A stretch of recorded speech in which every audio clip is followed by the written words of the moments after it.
Hello and welcome or welcome back to another video that we offer in Voice Advisor to facilitate evidence-based practices that support the practice and generalization of learned social skills into our natural environments, particularly into our classrooms. Now today we're going to focus in on role-playing. And remember, not only this video, but we have an implementation guide that I'll mention here at the end.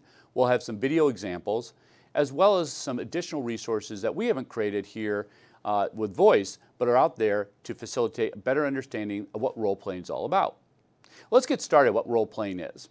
And role-playing, as you would expect, it's individuals playing roles, right? Well, hopefully the individuals that we're working with have gone through and learned the basic understanding, the knowledge of the skill related to the social skill, hopefully through the Voice app, and now they're ready to practice and generalize. And as we would expect, individuals that struggle with social skills need assistance in that practice and generalization, where role play is just perfect for it. So role play provides that opportunity, that framework, that ability to practice. And with so, there's a ability to not only, as I mentioned a moment ago, practice, but practice within the context of the desired skill and do so specific to that skill. So we can control for additional clutter and noise that's not relevant. And that's a key component of role playing. And I'll get to that in just a moment.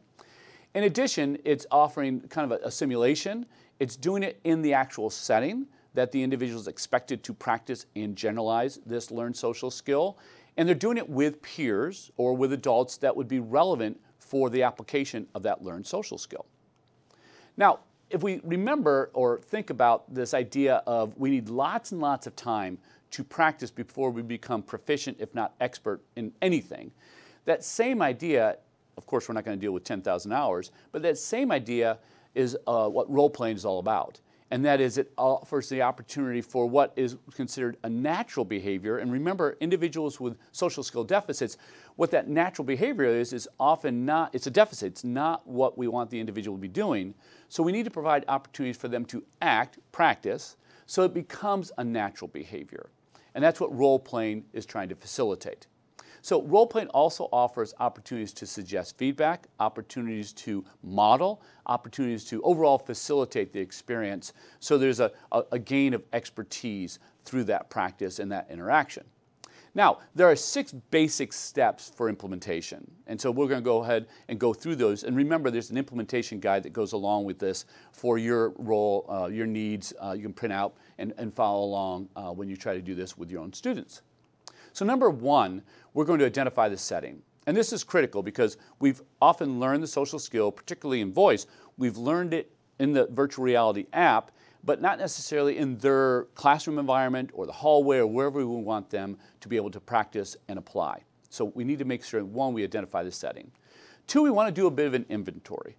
1, we want to kind of decrease the noise and clutter that's not applicable to what we're trying to have the individual do, particularly to the social skill. So that's one of the reasons we're doing the inventory. We're observing, we're collecting information, we're understanding what potentially the barriers are, and also determining what we don't need to have present. So this is helping us to better facilitate the role playing with the individual. Number 3, from that, we'll develop the script. Now the script isn't going to be particularly involved. It's going to give some guidance to the individuals that are part of the role playing. To the individual, of course, the individual with the social skill deficit, but also the individuals that are interacting. So they are using the appropriate vocabulary. They're responding in the manner that would be most appropriate to facilitate the understanding and, of course, the generalization. Number 4 is we're going to simulate, and we're going to do it within an environment that's appropriate for where we want them to apply the learned social skill. And so this might be the hallway, this might be the cafeteria, it might be the playground for recess, wherever the individual is trying to apply this learned social skill. Next, we're going to model. And as many instances, we do this in many other types of approaches, but modeling is appropriate for the individual to understand what's expected, to understand what it looks like, and an opportunity to practice.